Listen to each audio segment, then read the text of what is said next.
Alrighty, we are live from where we Cabot, Arkansas, and this is answering your financial questions number 127.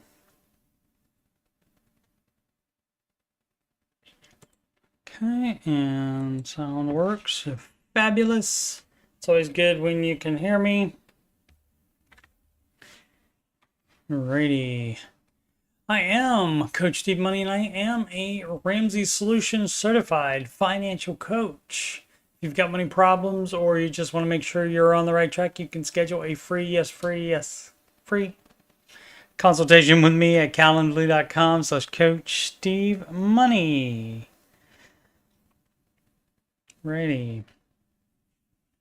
You're watching this on youtube.com/Coach Steve Money. If you scroll down on the home page, you can get my other financial content. I do have a lot of other type of content on here as well, but my financial content is the answering your financial questions playlist and the Ramsey Show After Show playlist and the music playlist, which there are 11 Ramsey adjacent songs in there, including How to Do the Baby Steps Right. And so listen to those if you're so inclined. My latest upload, though, is The Last of Us Season 2 teaser trailer reaction. Alrighty, just downloaded it. Just uploaded it not that long ago, and it is 25 views. So cool. Alrighty, let's answer some questions. Explain an HSA to me like I'm 5. Okay, that is a health savings account, first of all. And then let's see, I have AA, 401k, and Roth IRA, married with 2 kids. I have no idea if I should get an HSA. Okay, so a health savings account, in order to qualify for that, you have to have a high deductible insurance plan. So if you have that, then you can use an HSA. And basically, the health savings account is where you can put money into it. And then when you have expenses, medical expenses, you can pay it out of that. Now, what some people do is if they max out their Roth, they max out their 401k, and they need another avenue for tax deferred investing, they will use the HSA, and they will put money in the HSA account, health savings account again. And instead of using the health savings account to pay for their medical expenses, they just cash flow the medical expenses, and therefore leaving the amount in the health savings account so it can grow. And it's just basically another tax deferred, tax advantaged investment account. And so that would be better than, because that does save on the tax on the contributions, that would be better than just opening a brokerage account. And so that's what that's for. Hopefully a 5-year-old could handle that. I don't know. Might be a little bit over the 5-year-old pay range. Pay scale. Pay grade is the having a difficult time tonight. Hashtag dementia, I guess. Dare2121 says, out of control homeowners insurance. I live on the Gulf Coast. Yep. Which has been in the news for out of control homeowners insurance costs. We are one of the families affected, okay? Our mortgage used to be around $2,500 a month, with about $200 of that being homeowners insurance.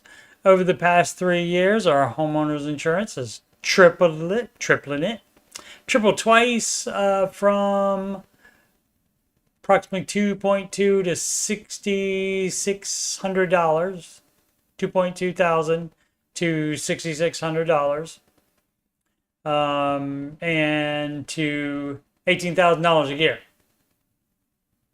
Flood insurance got reassessed and also quadrupled.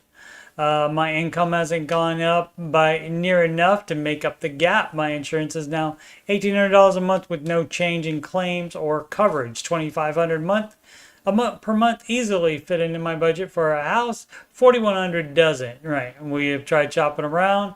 This is as cheap as it gets. It's eating up the money we had budgeted for our second child's daycare. Let's see what else there is on this. Chicken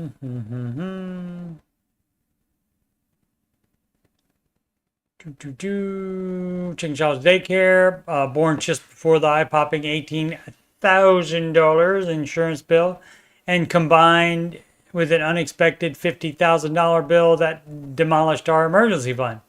We've been unable to save any money and oftentimes have a hard time staying cash flow positive on a monthly basis. We looked at moving locally, but that doesn't fix the issue. Everyone's insurance is bananas, BANANAS. Moving far away is difficult due to the nature of my job. Not sure where to go from here, short of waiting and hoping rates go down next year. Yeah, I don't know that's going to happen. I'm assuming that they went up because Florida's sinking into the ocean, or people think that it is. And I know like they've had structural problems with buildings and so forth in Florida.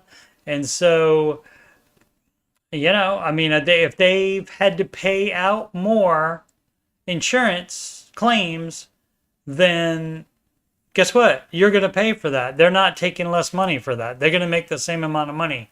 So they're going to charge more for that. And so that's just the dealio, man. So you're the one that gets to decide. If you can't afford an area, it doesn't matter if that wasn't the situation when you bought the house. That doesn't matter. It doesn't matter if that wasn't the situation when you were born there, if you were born there. None of that matters. The only thing that matters is reality. And so you have to deal with the reality of the situation. So you might want to move far away. And I understand, difficult due to the nature of the job. You can't do that job anywhere else. I would check elsewhere on the East Coast if it's... you have to be near the water to do that job, but you might need to change jobs and house locations. You could also rent, and then you don't have to pay the insurance. So, yeah, you shouldn't rule anything out. You should think about every option. But like just saying, oh, it's too high now, that never brings the amount down when somebody complains about that. What up, Jules? What would Dave do? Flare? Yeah, you gotta consider all the options. But yeah, you know, complaining about it, you know, asking what you can do, none of that changes the reality of the situation. So I would consider moving, or if you want to stay there, rent instead of buy. Sell your house.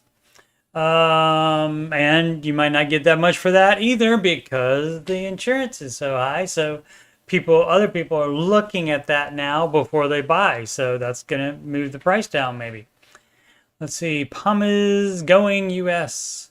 Community advice for a family moving to the U.S. from Germany. Rent versus buy versus saving versus 401k. Okay, before I read it, you might not want to stay. So, you know, and that's for moving to another state. The advice is to rent for a year there first, and then that way you know where in the city to move to. You know what neighborhood you want to move to. And so forth, or if you even want to stay in that city at all. So, and this is different from Germany to the United States, is even better, more of a change and so forth. And so you should definitely rent for a year. So I know you're trying to think of, all the money and you're trying to weigh in your retirement already. But with a move like that, the priority needs to be to just rent so that you can easily get out of that situation whenever you want to. You can do you can, is generally cheapest if you lock into a year lease for rent. And so do that maybe. Or if you think there might be a problem, you can even go to a 6 month or less, fewer months of a lease.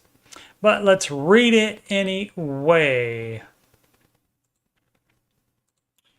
Let's see. Dear community, I'm hoping for your joint effort to help me and my family navigate our financial decisions due to relocation for work. My wife, U.S. citizen, and I, German. Fabulous English. Congratulations on that. I know maybe 5 words in German, and I'm half German. Are moving to the U.S. from Germany in January with our currently 5-month-old daughter. Okay. Annual income will be $150,000 starting in January until my wife gets a job too. We currently have approximately $140,000 in cash available, conservatively invested in a high yield savings account at 3.5%. That money could be moved at any time. Okay, great. We want to be homeowners since we intend on staying in the U.S. for quite a while, likely greater than 5 years. It would have to be more than 5 years. If not, you would not buy a house. These days, houses between $430,000 and $470,000 seem to be what we need / want. Okay. Those two are different things entirely. So those are not the same thing. However, German banks won't finance anything abroad without securities in Germany. In the U.S., we're screwed because even as a married couple and my wife having a good credit score, 780, there's no way for us to get a mortgage anytime soon with a decent interest rate due to my lack of credit score. It's absurd to me that for the next couple of months, I'd have to prove that I'm able to handle debt by making debt in order to being offered something affordable. Okay, the English is going away a little bit. You started out great, but it's going away a little bit here. Let's see. In neither country, we want our local family to co-sign anything, right? Which technically could be a way out, but that's a no. That means we'd be renting a 3-bedroom house. 5-month-old daughter. Why do you need 3 bedrooms? 2 bedrooms. Why do you need 3 bedrooms? See, people are nutty. People are nutty about this kind of stuff. Well, if I buy a house, it's got to be a 3-bedroom apartment. I see a married couple and their 5-month-old daughter. Technically, the 5-month-old does not need her own room yet either. Oh, let's continue. I expect rent to be about $2,500 to $2,600 in the area we're looking at. Okay, and you should definitely rent. And if you need to, wait until banks will give you guys a mortgage, maybe you got to wait until after she starts working and has an income as well. That's fine. Do that because you should be renting anyway. What advice can the community provide? I'm really interested in the overall opinion. How should we deal with the cash we have? You keep cash. Cash is great. And you could also put most of that down. You keep enough for 6-month emergency fund. But you could put most of that down on the mortgage. And maybe that would make a difference. Let's see. And you don't invest unless it's going to be, unless you won't, 100% won't need the money for 5 years. You would not put it in the market to invest it. You would just leave it in a high yield savings account. That's going to be the best you can do outside of the market. 50%, 100% what? And rent in the meantime. You want to invest the cash? Yeah, that's fine. That's fine. You can put it in the high yield savings account. You can leave it in there. You can put it in anything else you find if it's better, but it's probably not going to be better than the high yield savings account. Should we put it away forever? Part of that consideration is a car we need to buy 30K max. That is false. Again, you're putting parameters on yourself. You're first the extra bedroom, and now a car that you need to buy, and you can only buy one that is, that's 30K max. I didn't say minimum. My fault. But still, even thinking about that is crazy. Why think about the high end of it? Or should we finance? I don't know if you've heard of Mr. Ramsey. I don't know if you get the YouTube in Germany and know about Mr. Ramsey, or your wife does, but he's the no debt guy. So, or should we finance is always a no, unless it's a house, but definitely not a car. You would not do that. I don't mind paying $1,000 extra overall for the car if it means we're in a house sooner with, no. So you wouldn't do that. So, and you can't do everything all at the same time with limited funds as well. You can't, I want to buy a $30,000 car and I want to buy a house and blah, blah, blah, blah, blah. And moving expenses from one country to the other. You're trying to do everything all at once, and that's what everybody does try to do. That's nutty. Let's see. With 0.5% less than interest due to trigger warning, a quicker and improved credit score on my end. Yeah, that's a no. To care about your credit score is going to be a no either way.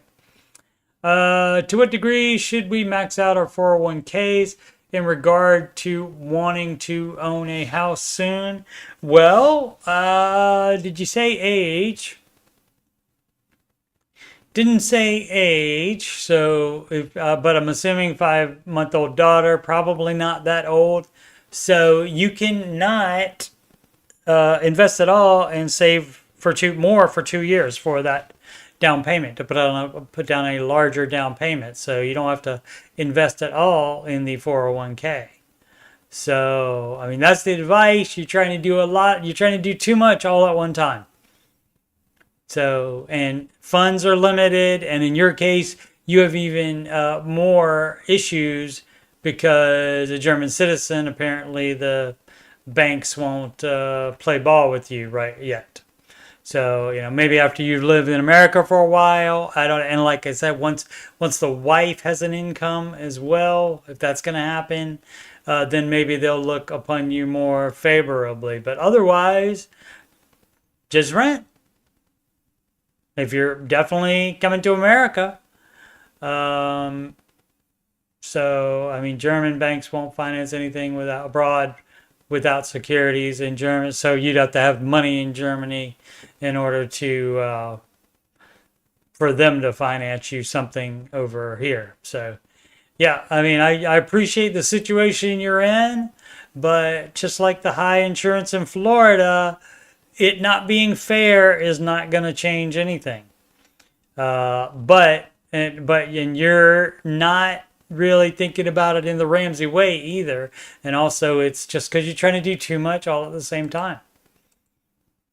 So rent and see how it goes and find out what you have to do to be able to get a mortgage eventually, and do that, unless it's play with debt.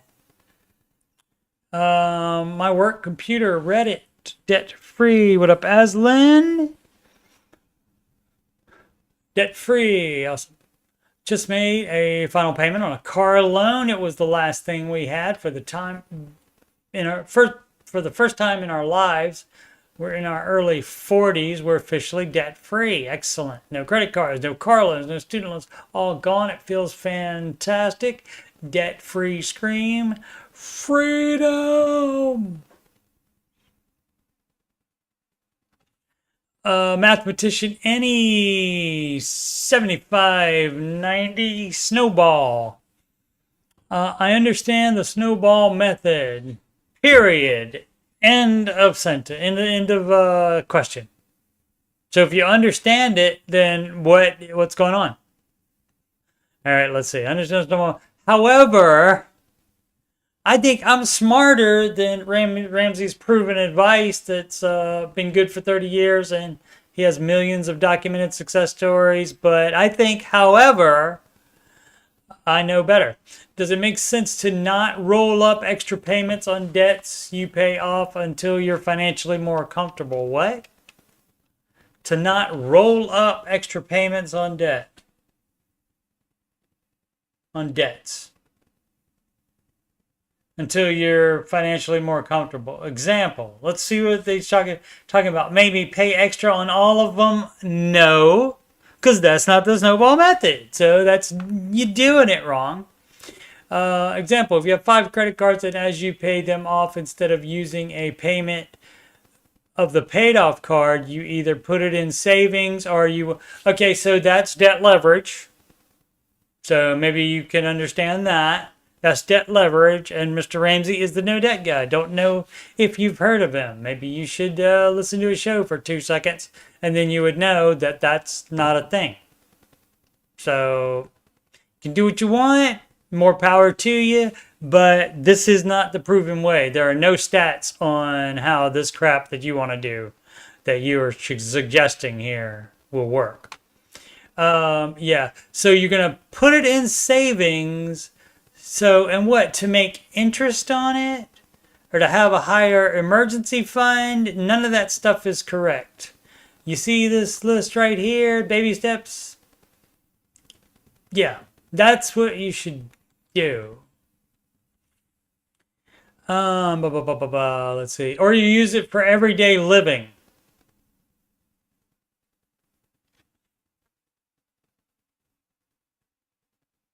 If you were struggling with making minimum payments.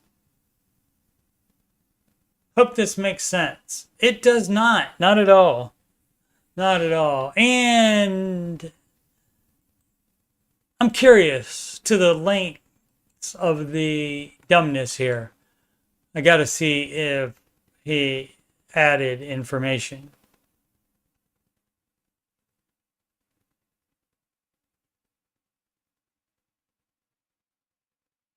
Does not look like it. Nope, no added information. So, and other people say, since it won't be a snowball then. Right, sprint through the debt and almost as fast with a real emergency fund, right? Yeah. And that's how you ended up in debt in the first place. Exactly. Okay, so it's really dumb.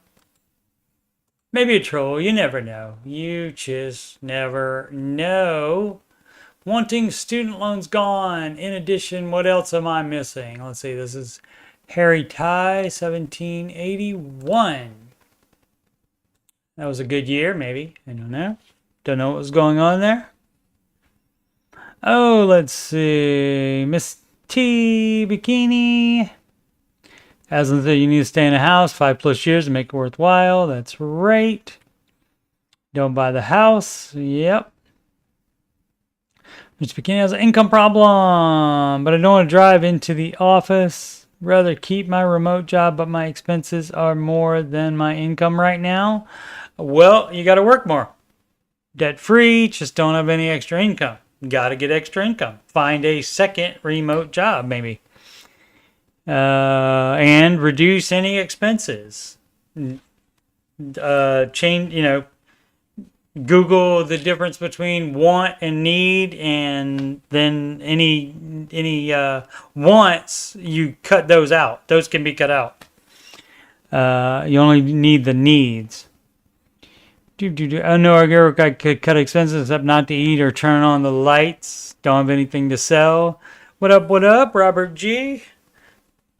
The Coach Steve Money channel currently being sponsored by Robert G. Thank you so much, sir.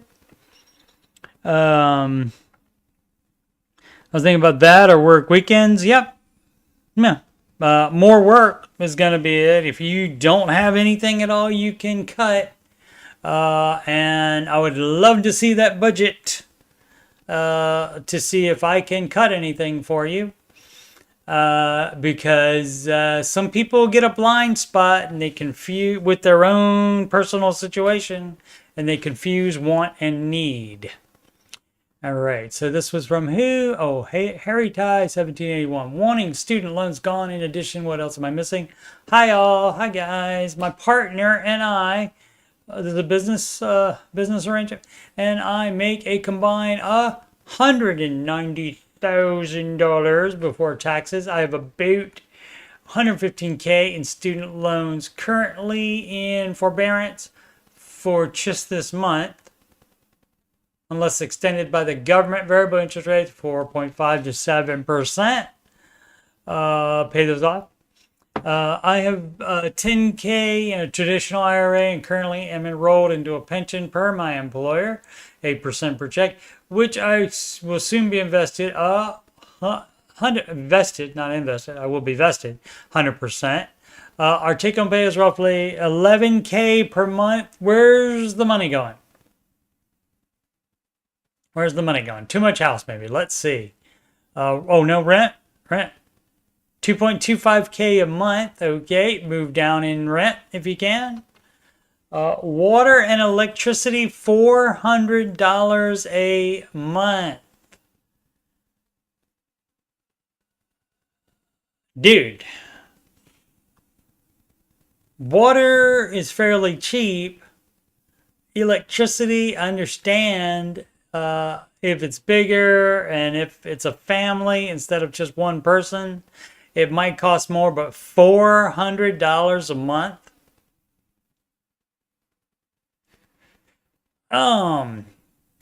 Internet, $80 a month, right? That's exactly what I pay. So, and you could go cheaper than that. Fuel, $100 a month. People also drive more than I do, apparently. Groceries, $400 a month. So, okay, on groceries, yeah, I have an easier time with the groceries. How many, it said family, right?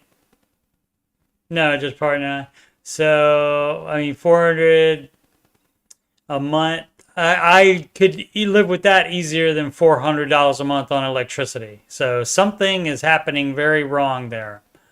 Right, guys? I'm not wrong about the electricity, right? Or is it just me? Because I don't. Well, I mean, even when I use electric heat in the wintertime, it doesn't get up anywhere near 3 digits, even. Granted, it is an apartment and not a house if they're renting a house. Insurance, medical, dental vision, car, $653. Trying to think if that would be, that might be in the realm. I'm trying to think of what all that does cost. That seems like that might be up there a little bit as well. So maybe try to get different insurance if you're the one offered through your work, if that's what that is, if that's way higher, check it out. Car payment, 1 paid off, 1 remaining, $400 a month. Hey, you're selling the car. Congratulations. Figured it out. Part of it anyway. So you sell that other car. Parking at work, $200 a month. Okay, you can't park in the street. Pet food, $300 a month. That seems like that might be excessive as well. Dining, there's no dining. There's no dining while you still have debt, while you still have those student loans gone.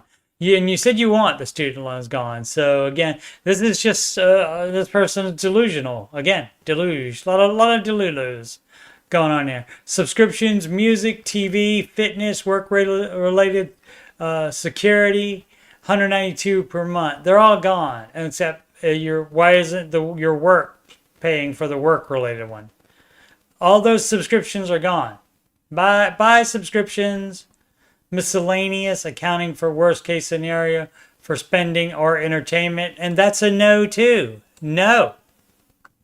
You're doing it wrong. My retirement, in addition to a pension, is a 403B through my employer. So you may, like if you're a teacher, you can't do that. You can't opt out of it. And that's part of the reason why teachers are in the top 3 professions of millionaires. Currently, I'm only removing $250 per paycheck. My partner has a Roth IRA in which we are allocating $500 a month. So you should be married to the partner, for one. So if you want to just add to the things you're doing wrong, all of the above brings our expenses just under $6K a month. I bet they do. And so I think I've found over 1,000 of that. I freed that up for you. You're welcome. I'm wanting to go to aggressively pay off the loans. Then you can't have all those expenses. That's how that works. Or you work more. Coincidentally, my highest interest loans are also my lowest amounts. Well, lucky you. You can do both the avalanche and the snowball at the same time. Congratulations. I'd like to allocate $3K a month and get rid of them in 3 years. Well, you allocate as much as you can by cutting out the expenses that you don't need. So, and again, check the definition of need and want, and you figure it out. Doing so would allow for leftover of 1.5K per month on average. We have, so you wouldn't have any extra. Or is this after you've paid off all your debts? So, I mean, after you paid off all your debts, you don't need to do that math yet. You don't need to be concerned about that math. When you get 6 months from there, then you can do that math on that. Let's see. But there should be no leftover money. All of it goes to debt. We have a high yield savings account with $2K in it so far, and you shouldn't have your emergency fund in a high yield savings account unless you have immediate access to it, because emergencies do not wait 1 to 3 days for a transfer. And plan to add $250 to $500 per month. What's left over? What am I missing? What you are missing, sir, is a message from my friend George Camel. You're doing it wrong. You're doing it wrong. You're doing it wrong. And also, for good measure, let's hit up Janosch from Ghostbusters 2. If everything you're doing is bad, I want you to know this. Yeah.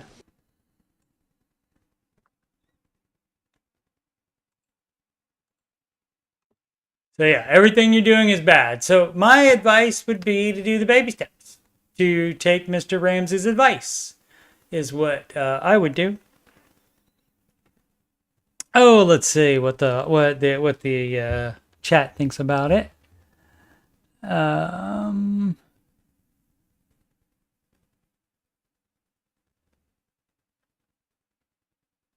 Robert G's dog food is $250 a month for special dog food. It's expensive, but some people couldn't afford it. Right. And Robert G, since you're donating to me, assuming that you would be debt free. And so that would be different than this person's situation. Pets are quite expensive and indeed.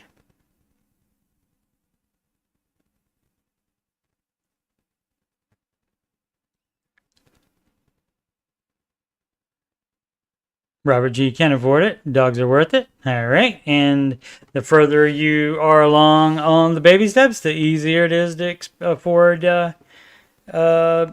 expensive dog food that you put in the budget.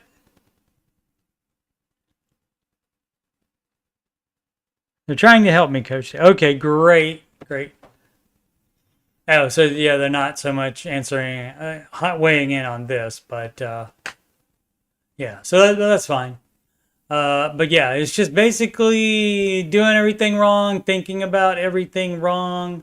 The only thing that's correct in here is that you're wanting the student loans gone, but in addition, what else am I missing? You're missing doing the things that will make those student loans go bye-bye the fastest, which is the advice of Mr. Ramsey. It's called the baby steps. Right there. RamseySolutions.com. You click on products, then you click on the 7 baby steps, and you do not have to pay 1 single cent for this list.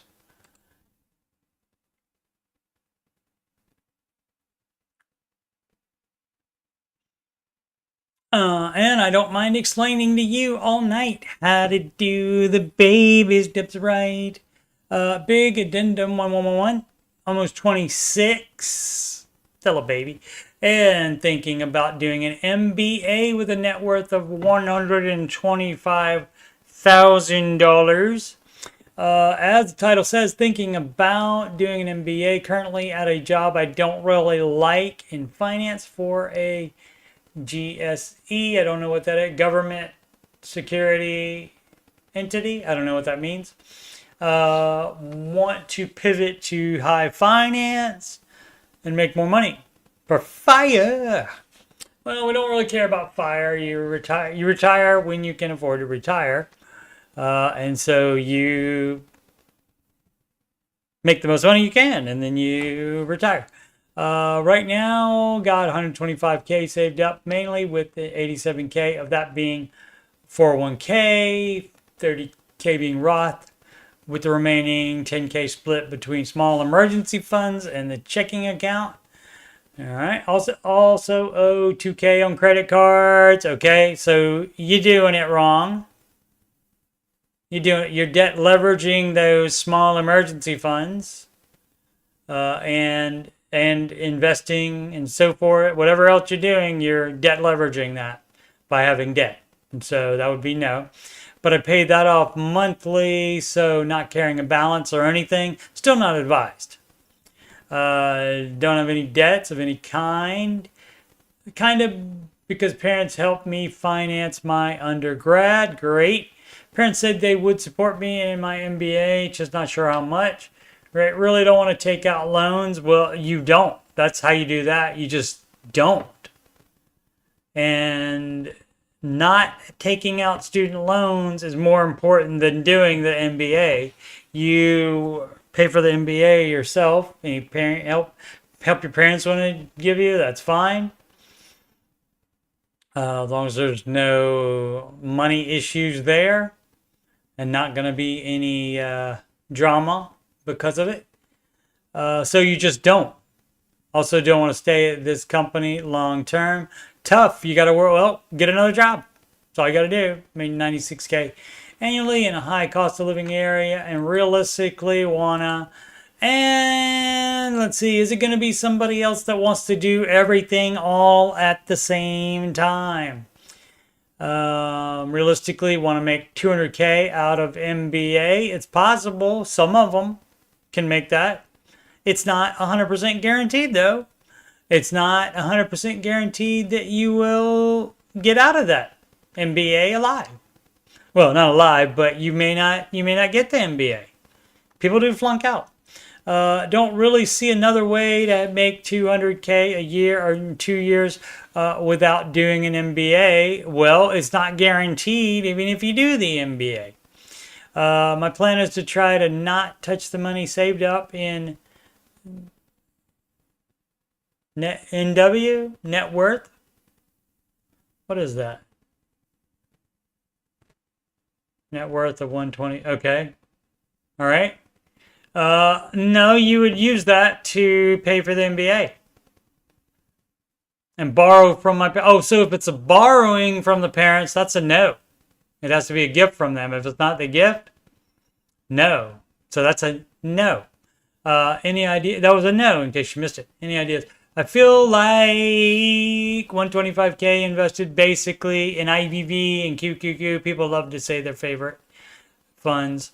Could easily grow to 200K by the time my MBA is over. I'm also aiming of getting my net worth. Okay, aiming at. Okay, maybe take English instead of MBA. To 150K by the time the MBA starts next August. Okay, well, again, you're trying to do too many things here. So you can do the MBA, but no loans, not even from parents, not even from family. So again, you're doing it wrong. People love to do it wrong.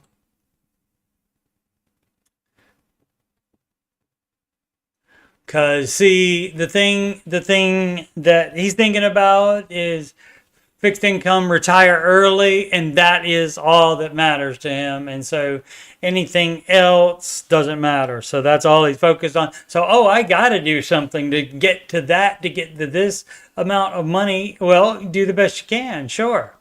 But you don't want to go into debt to do it. Or maybe you do. And if you do, banks will loan you money. Promise. And they will loan you, as always, way more than they should. Promise. Let's see, before I get going. Why is he not paid off his credit cards? Should have paid. Yeah, people are doing it wrong, Jack. People do it wrong.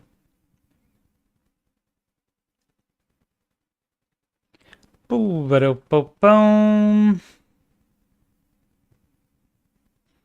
Robert G, hello, you can make $200K without an MBA, true.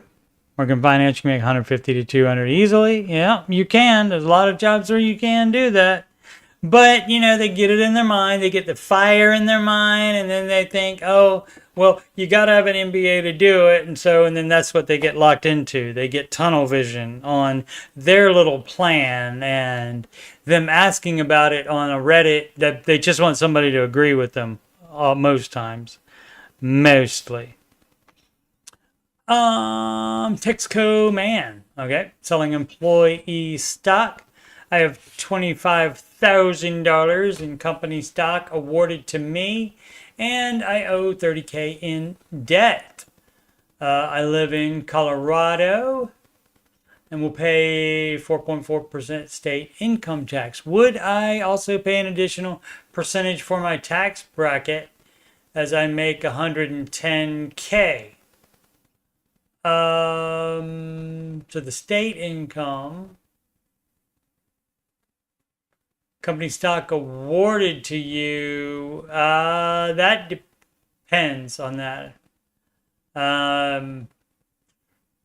That's a good question. I don't know that. It depends on how the government sees that, whether they see that as income or if they see that like in investment, like in a 401k and such. And so if they were giving that to you, that probably should be in a 401k or something like that, and not just handing you the stocks and telling you can sell them, because that probably is a tax event there.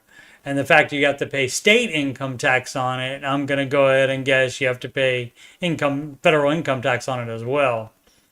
I think this sounds like a good idea since it's basically free money. Any drawbacks?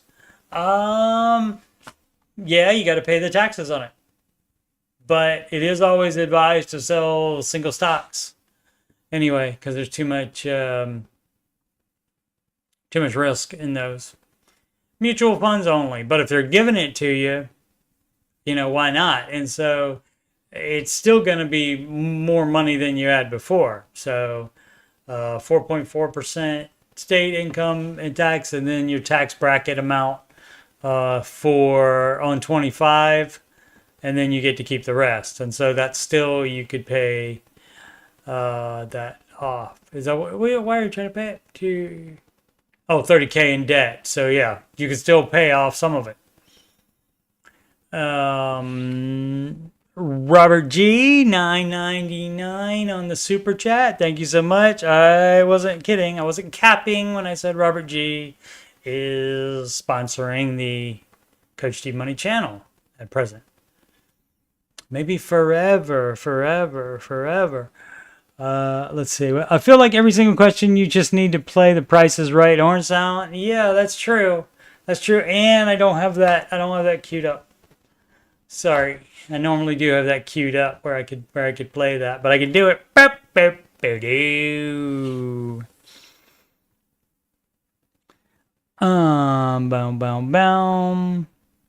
The only free money here in the UK is if you win the lottery and Jack. And no, it's not, because you had to buy the ticket. So that's not free. I mean, granted, the winnings will pay for that ticket, but it's still not free. Let's see. As I said about Misty Bikini's situation. Even though a part-time is extra work, it will help with the stress of being on the edge financially. Indeed. Indeed. Sometimes you're required to keep that stock for 2 years or so before you sell it. Right. Like the previous person says when they would be vested. Did he say vested? That was the previous person, wasn't it? Yeah. So you do have to keep it for X amount of time before you're vested. That was this one. No, that was the one before that. That was the doing everything wrong guy. That was going to be vested soon, I think. Or one before that. SIB 9000. I've seen that name on here before. Baby Steps 4, 5, and 6 flare. And the person that posts this puts the flare on it. The mods don't do it, so he chose to put that in there, or she. Interesting blog post regarding Morgan Housel's view on debt. I have no idea who that is. How I think about debt. I really like his perspective on debt, and I think it aligns well with Dave's overall approach. Is it to not do debt ever for anything except maybe a mortgage? Is that what it is? If it does, it aligns with it. If it doesn't, if it allows any other sort of debt, it doesn't align with it. I think this is the most practical way to think about debt. As debt increases, you narrow the range of outcomes you can endure in life. Okay, well, that probably sounds good. That's so simple, but it's different from how debt is typically viewed, right? Which is a tool to pull forward demand and leverage assets, right? And this is what the FIRE person is thinking. Well, if I borrow the money, even though it's from my parents, if I borrow the money, then and don't spend that on school, the money that I have saved, if I don't spend that on the MBA, then I'll be able to retire earlier. So, and that's all I'm thinking about. Where the only downside is the cost of capital, the interest rate, and that is not the only downside at all. That is the lie, the big lie. Spoiler, I don't know what that is, a link or something? Don't know what that is. I'm not clicking on that. No. Dave Ramsey just interviewed former President Donald Trump. Can't wait to hear it. That is available on Wednesday, I think. I think it's going to be available earlier, maybe a day earlier. I don't know, on the Ramsey Network app. Solitude XXXIX, 15% to 401k. Employer matches 8%. Additionally, I've invested $30k to brokerage. All right. I say I make 100k. Okay, let's say that. I contribute 15%. My employer matches up to 8%. Okay, it's 23k to my 401k. Yeah. In addition, up to quarter 3, I've invested 30k in my brokerage. If you still owe on your house, you should not be putting in more than 15%. Most experts would say max out your 401k and contribute the remaining 5%. Well, most experts might say that. You already invest additionally into a brokerage anyways. Yep. My thought is to invest into brokerage as well so I don't have to wait until retirement.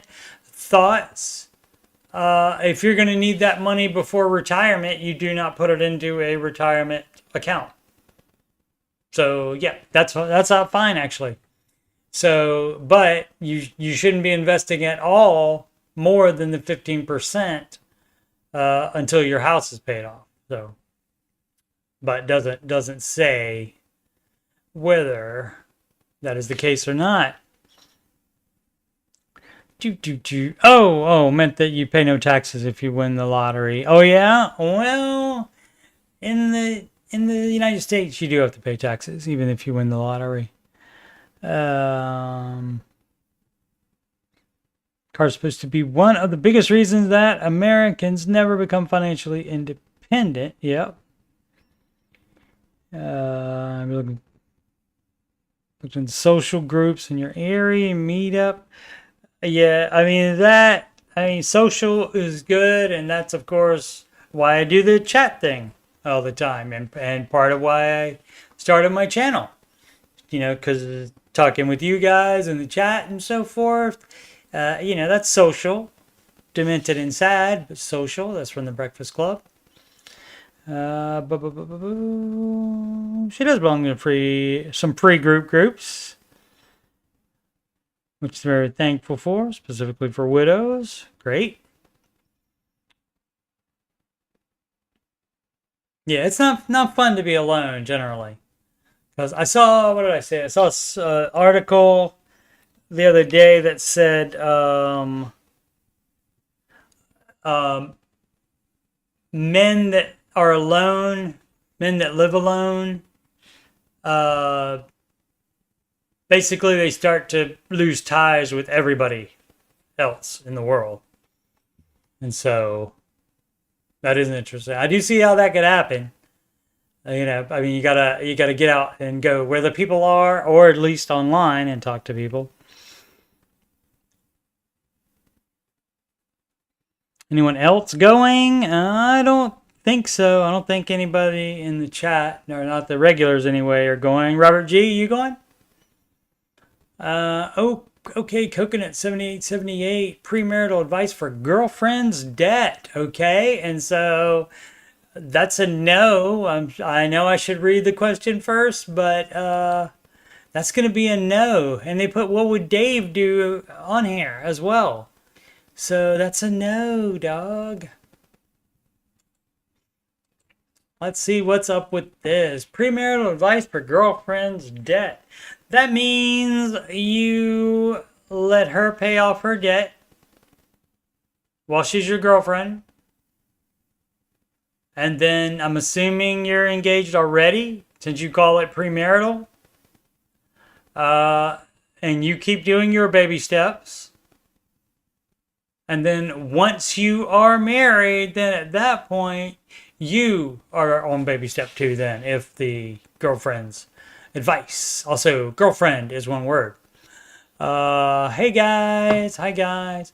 Just wanting some advice on what to do / how to go about things. Okay, that's the same. That means the same thing. I've been dating this lovely God-fearing girl for just over 1 year. Congratulations on that part of it. She's the best, super supportive. Great. I was in the hospital 2 hours away for 5 months following major surgery, and I couldn't ask for more support from her. Great. She came to visit me all the time. It was great. Awesome. Looking to get married and move to another province, Canada, after I graduate from my plumbing pre-apprenticeship. So there's a plumbing apprenticeship and there's a plumbing pre-apprenticeship in July. I'm honestly, to be honest, not the best with money. I do my best to budget and save as much as I can, but still make small mistakes here and there. We're both 25, still babies. I have no debt. That is excellent. Over the past 3 years, I've been able to save $10,000 cash and put $45,000 into Canadian savings / retirement / investment account, which can't be touched for 20 years or so, and that's probably because it's a retirement account. I'm on track to graduate with 0 debt also. Great. You know, the only thing I'm hearing is you're concerned about your girlfriend's debt. It's none of your business until you become married. Like, it's not your responsibility.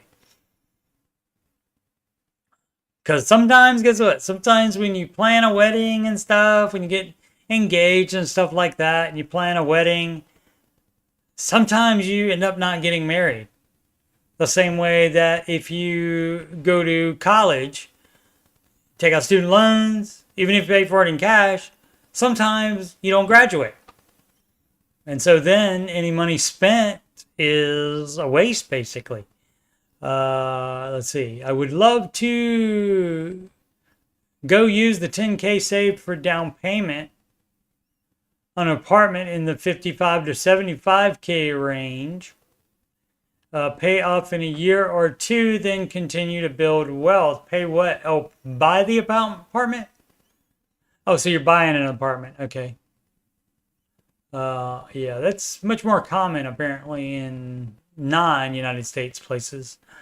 Okay, so, but you wouldn't do that while she still has debt. First get married and then do the baby steps, and you have to be on step 3B to even be saving for a down payment. So if you get married, if you have 10K saved already, if you're talking about that $10,000 cash, that would go to debt. I'll accept the $1,000 emergency fund. Some of my girlfriend's financial decisions stress me out lots, and you should consider that before you get married, despite how supportive she is. You know, one nice trait doesn't cancel out the other a bad trait. It doesn't work like that. Before she's cried because of financial stress / being late on bills, so that likely will happen again. You have to, again, embrace the reality of the situation, people. So I help her out with a budget, and she roughly follows it right. So, I mean, it's going to be a problem for you, sir. It's going to be a problem. So I would think twice about being married to that person. But still goes out to eat. Of course. Gets takeout. $11, coffees, etc. Right. So I'm out of there, dude. You need to get out of there, or you guys need to come up with right now, before you even think one more second about getting married or spending more time with her even. Right now, you got to think of a compromise on what to do.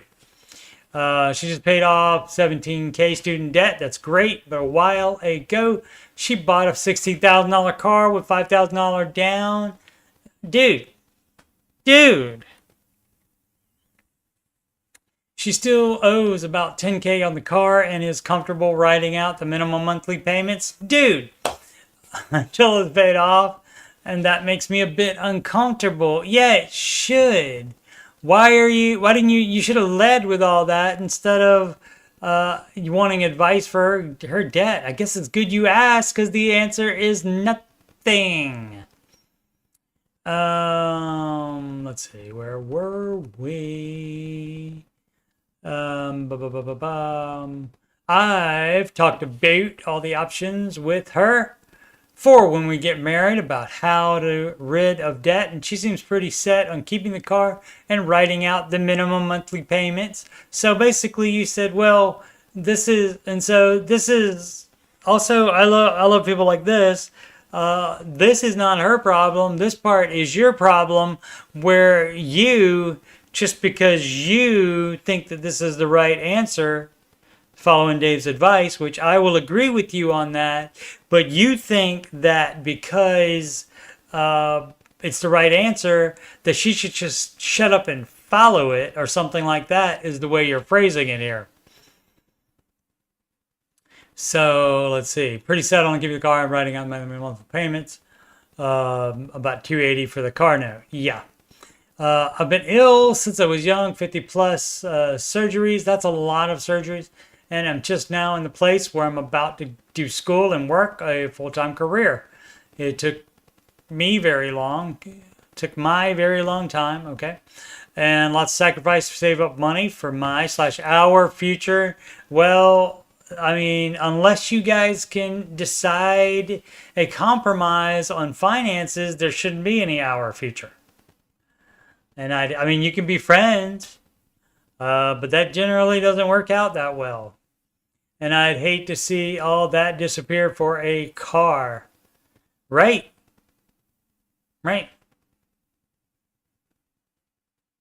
So again, dude, this is, all these are, what you're talking about, sir, is red flags. You have your own, apparently, at least one that I spotted.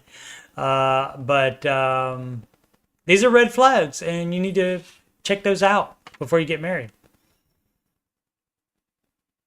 I think it would be a lot better for our family to get into a starter home after a year or so, and that's wrong too. You don't do that after a year or so just because you think it's right. You do it when you can afford it, when you are both out of debt, according to the Ramsey advice. But again, it doesn't sound like she's going to do any of that. And, what if she can't pay her half of the mortgage, dog? What do you guys think? That's a no for me, dog. Not going to Hollywood. Maybe there's some growth to take place on my end. Yes. Which I think probably there has to be. Yes. Doesn't feel like, for me, we're on the same page with finances. Really? You figure that out. Suss that out. Excellent. Though, and it gives me tons of concern. It should. Lots of concern, not tons. Any advice on how to work through this would be greatly appreciated. You have to compromise. It has to be a compromise that you can live with. It may make you feel a little uncomfortable, but if it makes you feel too uncomfortable, then you don't agree to it and you don't get married. Edit, you guys are right. I do have a pretty poor perspective when it comes to this debt. I'll say I'm not the most financially mature guy, and there's a lot of growing for me to do in that sense. I still struggle with my budget, so I guess just the idea of potentially taking on this debt when we get married causes me lots of anxiety. I think it might be a good move to get help with my finances from someone at my church and get a solid plan to pay it off when the time comes. Last thing I'd want is try to force her hand on something she doesn't want to do, and also that you have not done yet either. So you both should be getting your own individual stuff together before you get married, and probably don't even get married, because too much is a red flag here from her. You are not going to like it. It's going to give you anxiety. You are going to be uncomfortable. Any suggestions on what a good middle ground would be? Anything you can agree on. Anything that might make you a little bit uncomfortable, but you could live with because she's worth compromising on. And so if she's worth compromising for, then you don't get to be uncomfortable. Tough. Or if you are a little bit, that's tough. Too bad. You are the one that gets to make the decision. Whether to keep being her boyfriend even, much less get married. Paid off quick when we get married. Okay, again, she's not going to do that. I mean, if you are going to have enough money by then to pay it off, that's exactly what you would do. But she's not going to live like that, dude. Last thing I'd want is to come in as a budget Nazi. But ideally, hear her concerns and find something we'd both be comfortable with. Yeah, and that's what you got to do. And so, but it sounds like there's too much for you to be comfortable with to me, so I would be very careful about that. Very, very careful. And I mean, that's concern. So, I mean, and probably your biggest problem is that you think you have all the answers and so forth, but you haven't even done the baby steps yet. So you need to take care of them on your own before you can preach to somebody else about it and think you're right, and so she should automatically do what you want. But again, yeah, so it would be compromise would be the answer.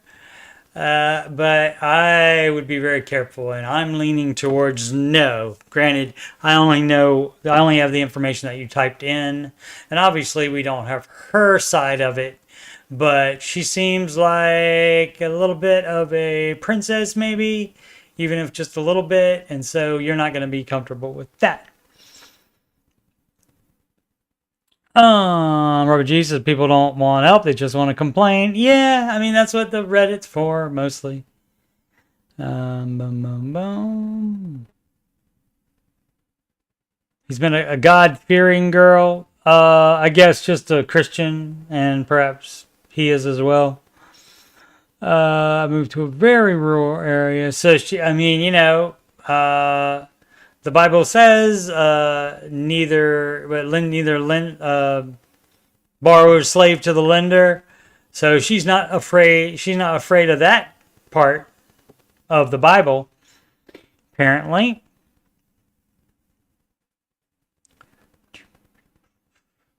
Negotiate every single thing you go to buy that isn't gas and groceries and basic needs. Exactly. She will scam him. She saw him coming. And maybe. I mean, that could be. Ice-T is going to sell the fiance. Yeah, that could be.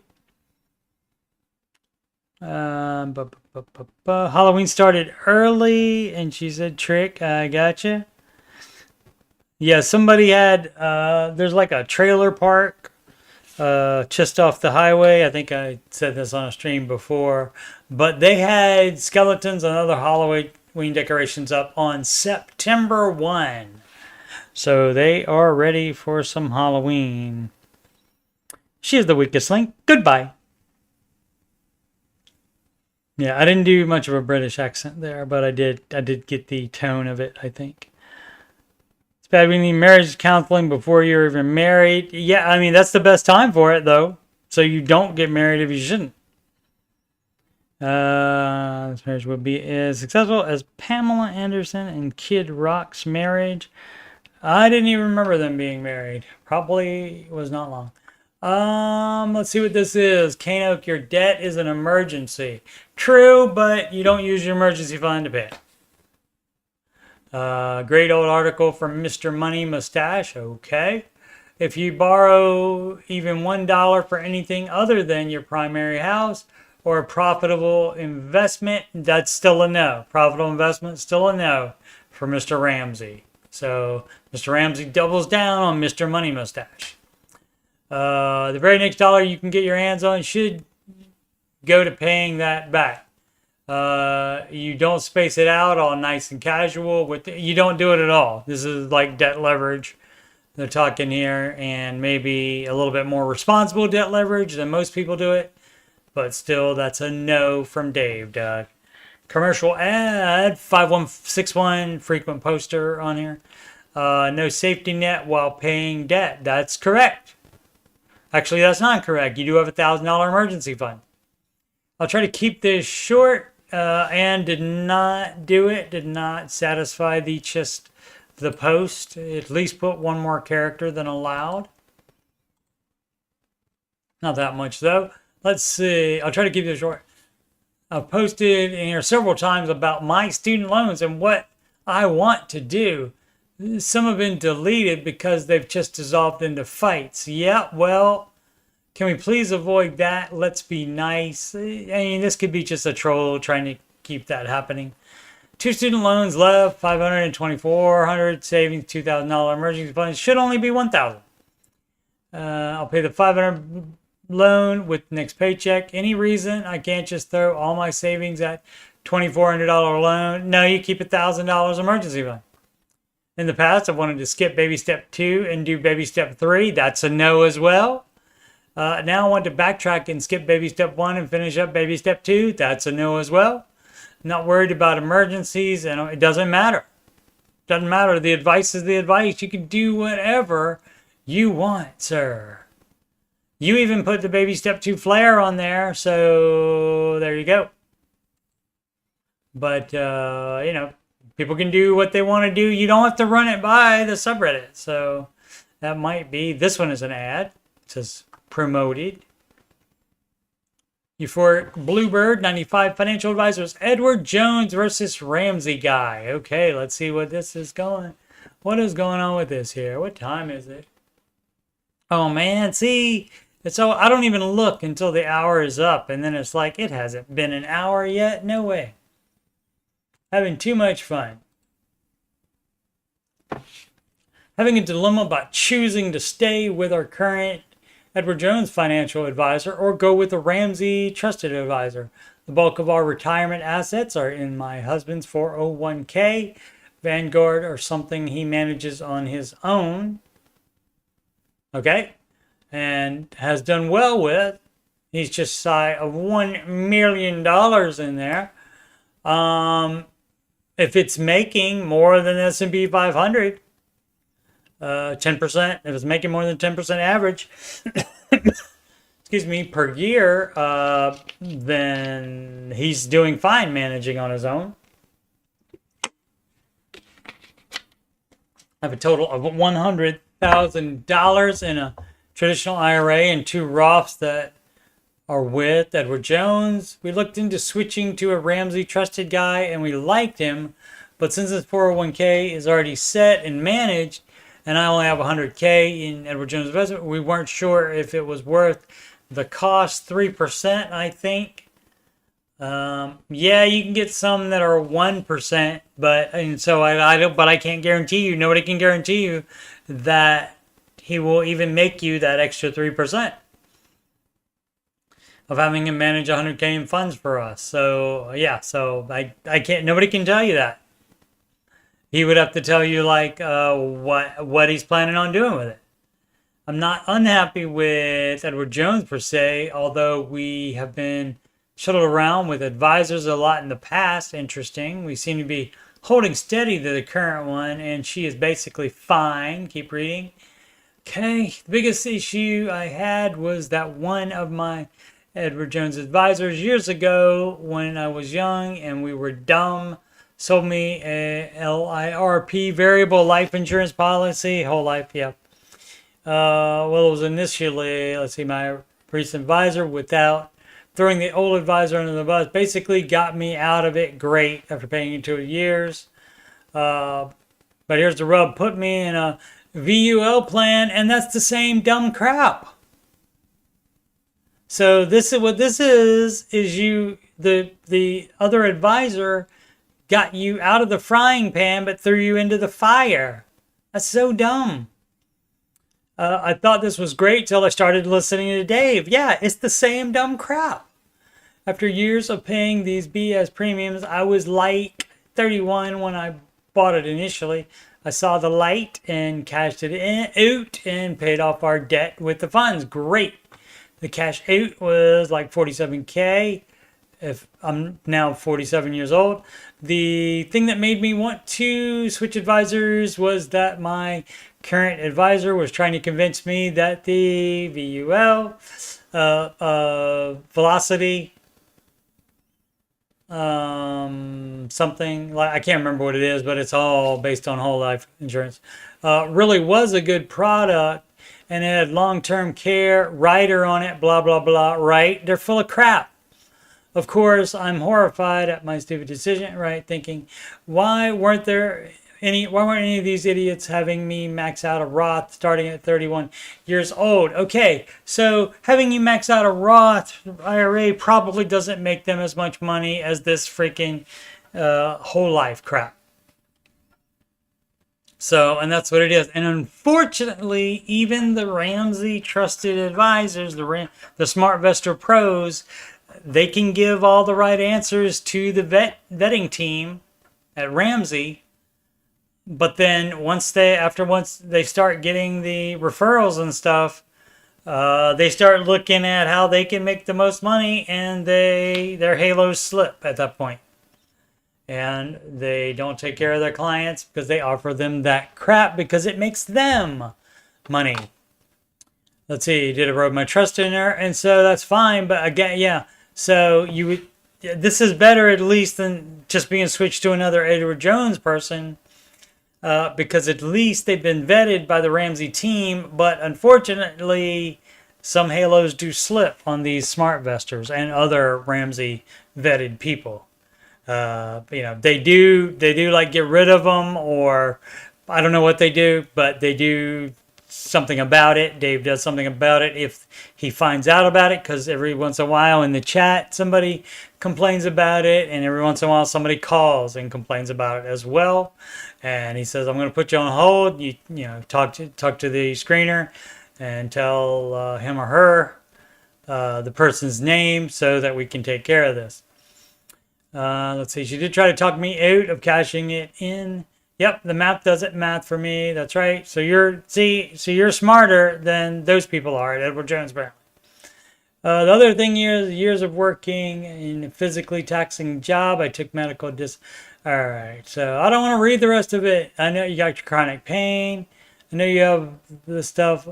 Sorry, so I got hosed, a little bit hosed on my term life policy, being a very healthy, no medications whatsoever, 47-year-old female, right? You're not going to get a 30-year rate. So I resented that too. It's done. It's over. You already made that mistake. So hate it enough to learn from it, but don't hate yourself for it.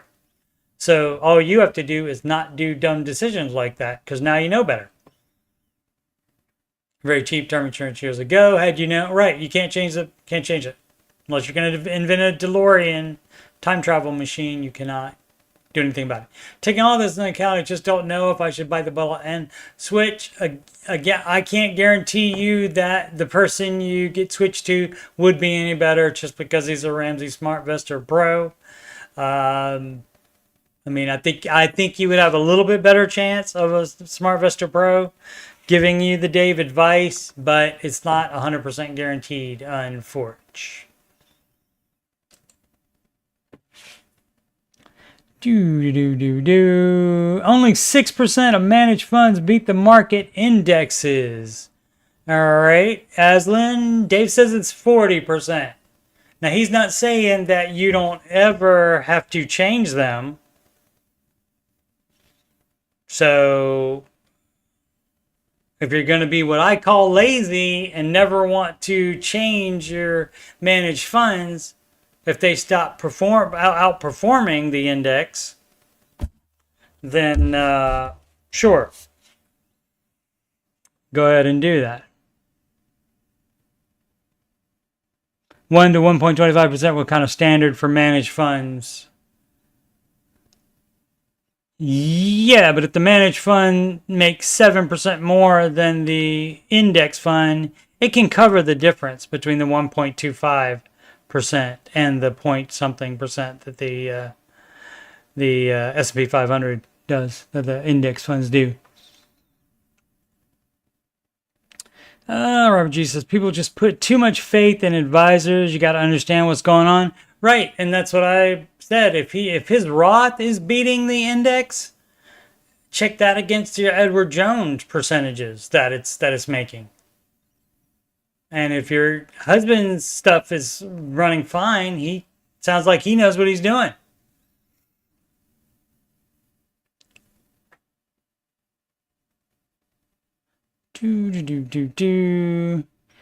Yeah, idiot proof can't accidentally click anything. Yeah, if you set it and forget it on an index fund, I get it, and that's better than nothing.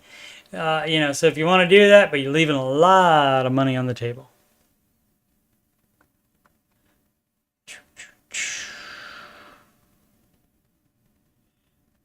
Switch to traditional IRA to Roth, pay the taxes on it now, so then it can grow tax-free. Is it an IRA? I think that it's traditional IRA. What, 40 something? Yeah, they'll still be in the market 20 some years. Yeah. Yeah, should transfer that. That's good advice, Robert G. Theo Walrus, has anyone ever responded with better than I deserve? I have a few times.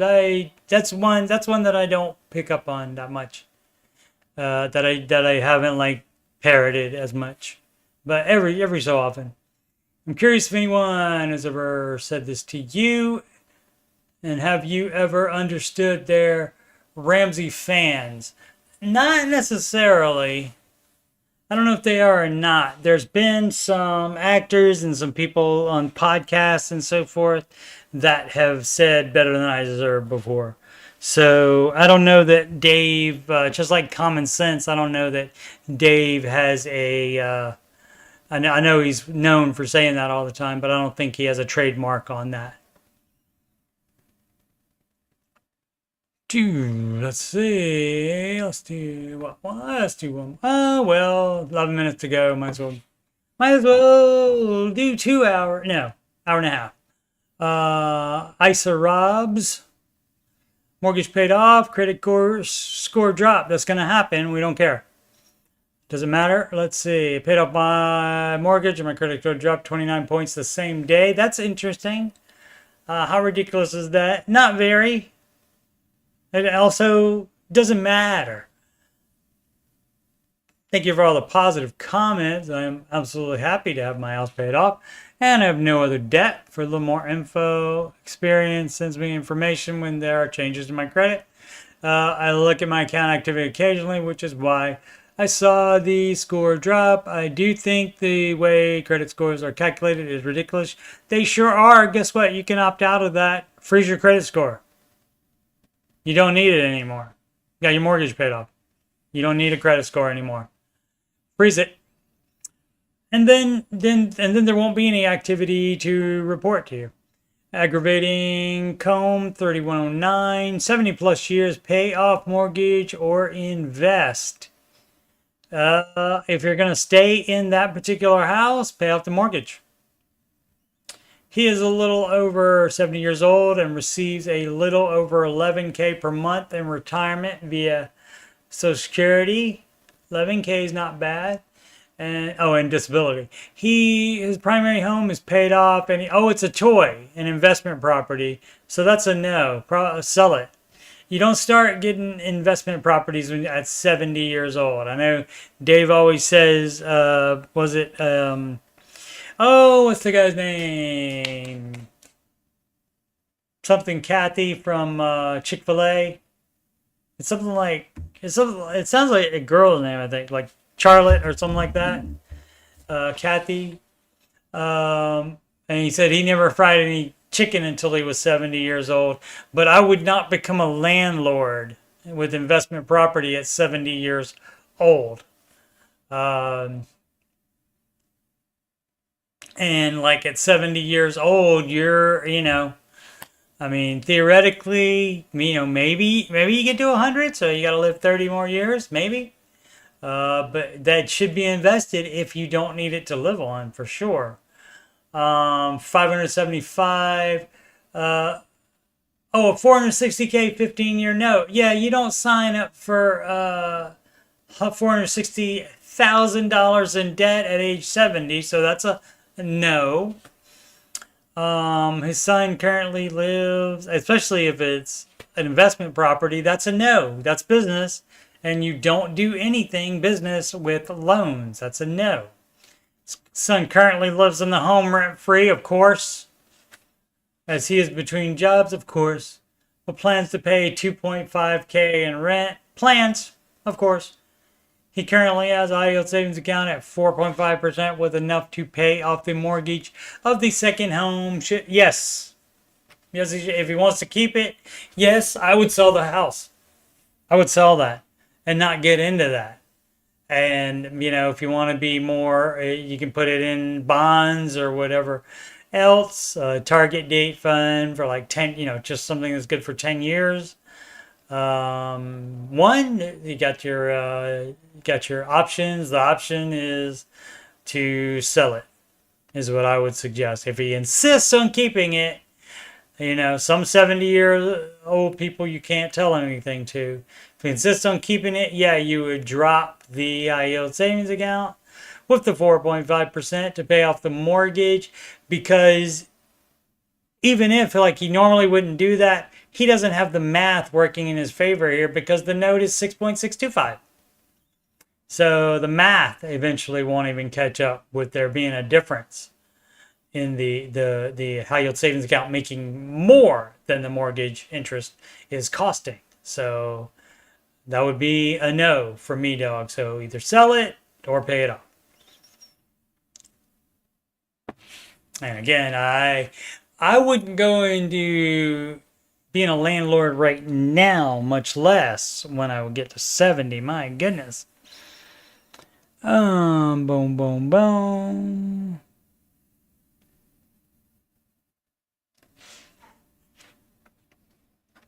High yield savings account at Marcus. I like their theaters. That's Dave saving even the host or the substitute host. Don't say it. Oh yeah, Dave does have to say that. The other hosts also don't say the ending of it, which we don't get to hear anymore because it's not on YouTube. It's only on the app now. But the ending of the third hour is, what is it? The only way for true peace or something like that is to walk with the Prince of Peace, Christ Jesus. And so none of the other people don't say that. Robert G. Steve, are you from Virginia or Maryland being a Commanders fan? Yes, I am. And yeah, I wasn't like a bunch of my friends that jumped on the Dallas bandwagon, even though they lived in Virginia. Just a short jaunt to DC. And so, yeah, Commanders fan. Yep, that's what the jersey is. Oh, you live in Arlington. All right, cool. Excellent. Yep. I'm glad they didn't want Caleb. Who knows? They said even if they had the number 1 pick, they would have taken Jaden Daniels. But, yeah, so it looks like they got a good one. Let's see. Colonel Sanders, not Charlotte. From Chick-fil-A. Oh, from Kentucky Fried Chicken. Oh, the Colonel Sanders. Okay.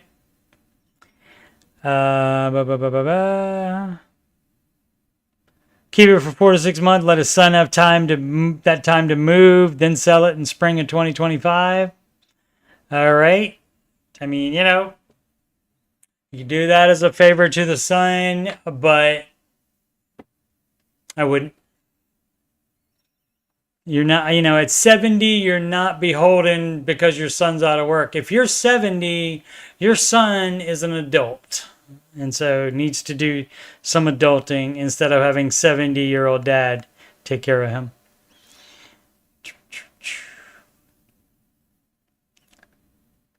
Within 2, son has moved out. Yeah, okay. Jack is a little bit more forgiving than I am. Barry's Pop. 8719. There's been a lot of 8719s. I wonder what's the significant of 8719. I'm restarting this debt-free journey, and I may have already made a mistake. I want to vent. If you made a mistake, you just gotta own up to it. I had a car that I bought last year for $2,000 from my boss after I totaled mine. It worked fine, but was definitely not in great condition. Well, you should have had a mechanic check it out before you bought it.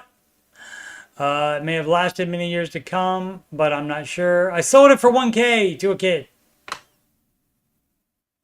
And then you bought something that didn't work, right? I work with in need of a car. Okay? I'm starting the baby steps again after giving it a small chance last year. Got to give it a big chance. And then don't quit.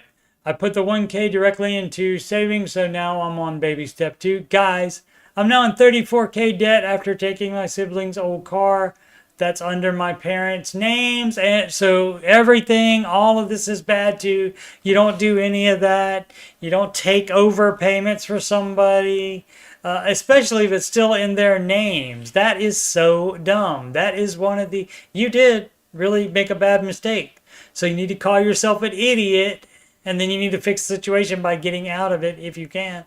You should feel sick. Live with your parents because you're broke. If you're an adult, you need to move out. You need to get your life together and move out. So let's say $10,700 in credit card debt. Yeah, so everything you're doing is wrong. When you make mistakes like that, you're not helping. So, what would have helped this, which is too late, you can't change it now, but what would have helped us was when you start the baby steps last year, you give it more than a small chance and you just keep doing it forever and you don't ever get in that situation. You don't sell that original car and you don't do any dumb stuff like you did by being $34,000 in debt. But I mean, if that's in your parents' name, technically you aren't liable for that. But if you told them you were gonna pay that off, then that was really, really dumb. So you take the cake on this. Good job. Good job. And this is the dumbest question of the day. But it's just venting, so I'm venting with you about the stupidity of it. Alrighty. Thanks once more to Robert G, sponsor of the Coach Steve Money channel. Thank you so very much, sir. And whoops. And again, if you're looking for some other type of content, Last of Us Season 2 teaser trailer was released a few days ago, so I did a reaction to that, and that's the latest thing that I have posted other than this live. But if you want my financial content, you scroll down on youtube.com/coachstevemoney. And you find my financial content. It's answering your financial questions. That's this stream. It's Saturdays and Sundays, usually at 8:30 p.m. Eastern time. But it won't be if Saturday there's a Ohio State Buckeye game, or on Sunday there is a Washington Commanders game during that 8:30 p.m. Eastern time slot. In that case, I will do it in the afternoon at 4 p.m. Eastern time. The Ramsey Show After Show, and those are Tuesdays and Thursdays, at least through the middle of October. And then we'll see. Depends on what job I get when I get to Ohio. And also the music playlist that includes such hits as 11 Ramsey adjacent songs. Includes such hits like You Belong Debt Free. You Belong Debt Free. Ready? Let's see.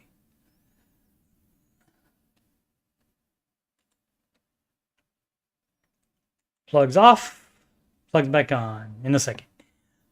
I am, once again, Coach Steve Money, Ramsey Solutions Certified Financial Coach. And if you've got money problems or you just want to make sure you're on the right track, you can schedule a free financial coaching consultation with me at calendly.com/Coach Steve Money. You can email me about said coaching or anything else on my YouTube channel at CoachSteveMoney@gmail.com. Also, you can donate to paypal.me/Coach Steve Money. Alternatively, Cash App, $Coach Steve Money. Alternatively, again, Walmart gift card to CoachSteveMoney@gmail.com. Alternatively, again, a super chat. YouTube gets 30% of that, though. But that is fine. If you'd rather a super chat, it's your money. Upcoming streams answering your financial questions, again, Saturday and Sundays, 8:30 p.m. Eastern Time. I'll try to let you know in advance if it's going to be at 4 p.m. on one of those days. The Ramsey Show After Show, Tuesdays and Thursdays through the middle of October, 5:25 p.m. Eastern Time approximately. And the Ramsey Show Chat Refugee streams with some kind of content, usually. Video games, or we played Family Feud one time. Mondays, Wednesdays, and Fridays at 5:25 p.m. Eastern Time, that same time slot, when the Ramsey Show ends on YouTube and is exclusively on the Ramsey Network app. Even if you're listening to the show on a Ramsey Network app, you can also chat in my chat.